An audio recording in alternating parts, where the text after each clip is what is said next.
The Jeskai, they revere the cunning of the dragon.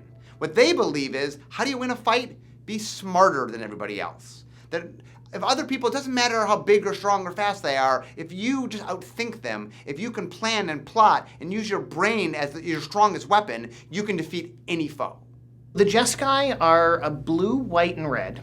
And the blue is their primary color. They're very much about sort of introspection and intelligence as the means to win the battle.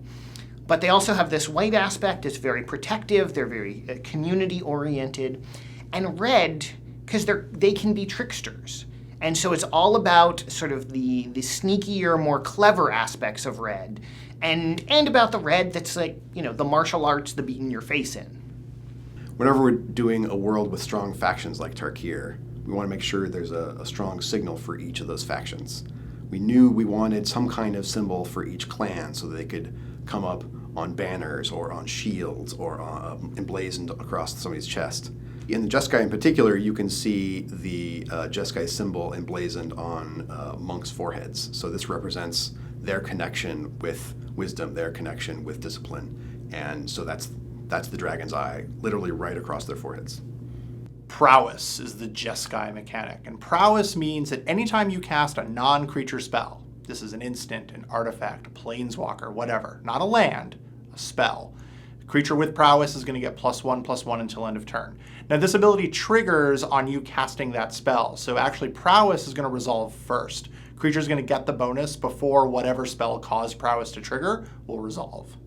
When prowess was first made, it was called Kung Fu, because we knew that the Jeskai had a flavor of sort of the Shaolin monks. They were based on sort of the idea of these martial art fighting, and that they're very smart. That just a single pressure in the right place could defeat the enemy. That it wasn't that they were the strongest, but they were the smartest. And so prowess did this neat thing where it allowed you to win fights, but cleverly win fights rather than win fights by brute strength.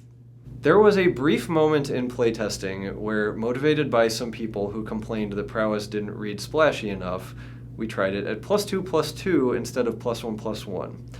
We were shown the error of our ways by one Masami Ibamoto, who you may remember from the top 4 of the Team Pro Tour. He's currently a Duel Masters developer. He's a super sharp Magic player. He basically drafted a limited deck that had 8 Kiln Fiends in it, and just killed us all in turn 4 and 5 for like 6 games in a row. And that was seriously not okay. So in the end, I think prowess is in a perfectly happy place at +1/+1. So the prowess mechanic came about. This is the humbling story of prowess, where I thought I'd come up with this really awesome mechanic that fit the clan, and we tried it and we played with it, and it just played really, really well. And then I realized that it had been turned in by John Laux during the second Great Designer Search, and I just internalized it, and I think I locked it away and said, this is an awesome mechanic, and then just forgot where it came from. And so we were playtesting one day, and John was like, hey, you used my mechanic, and I'm like, oh yeah, I did. As we were looking at different things that we wanted to do across the clans, this idea of wedge-colored enchantments at Rare was something we were really excited about. We'd never done that before. We began with some very crazy designs, as design often does. And development kind of came to us and was like, no, let's just express the essential nature of what each of the clans does in a nice, rare enchantment. And they've got those great shots with all the characters from the clan kind of lined up as if they're on the movie poster. There's just a great cycle of cards.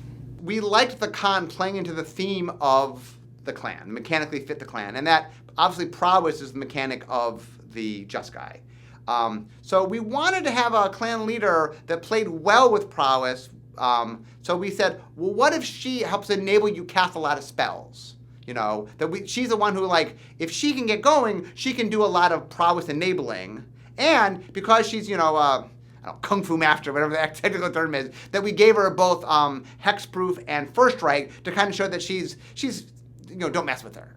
A lot of the Jeskai are centered in remote lake top or mountaintop monasteries, but they don't stay there forever. They make a point of going out into the world, becoming wandering warriors, protecting the meek, and discovering more about Tarkir.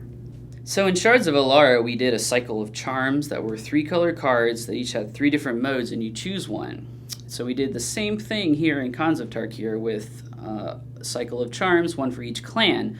The Jeskai charm, for example, costs blue, red, and white mana, and you get to choose a blue ability, put a creature on top, or a red ability, deal 4 damage to your opponent, or a white ability, give your creatures lifelink +1/+1 till end of turn.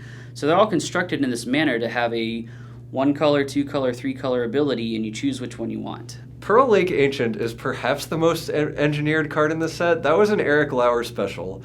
We were at a point where in the FFL where our control decks could not kill each other consistently. So Eric's like, what if we made an uncounterable guy? And then someone was like, but what if it like had prowess, and that would be awesome. And then we ended up picking the exact size that we had for a couple of hilarious reasons. One, if it's a 6/7, it doesn't trade with itself, and so that when 2 of them fight, you get into a prowess fight to see who has more spells, and the person who has more spells can win. Also, if you hit someone 3 times with just 6, it's not good enough. But if you hit someone with 6 and then 7 and then 7, because you actually like cast spells, you can get to 20 in 3 attacks. So the numbers are just like meant to be the most like pressure-inducing possible numbers, and it is hilarious to me that that actually comes up all the time when you play with it. There is a tension of how many creatures with prowess do I want in my deck, and how many non-creature spells, and particularly instants, to power those out. But it seems also appropriate that the clan that's all about cunning and outthinking your opponent has this tricky deck-building puzzle of what percentage of creatures, what percentage of tricks, and how do I maximize those every turn against my opponent. Prowess and the Jeskai clan is my favorite clan in the set. I find myself gravitating towards Jeskai in both limited and constructed. I love the idea of playing a bunch of small creatures and a boatload of non-creatures to help those creatures out. I like, playing one creature and kind of like protecting it and messing with my opponent, things like that. I love Delver of Secrets, and I have Young Pyromancer. These prowess guys play into a lot of that. Blue, red, white, the cunning of the dragon, the Jeskai.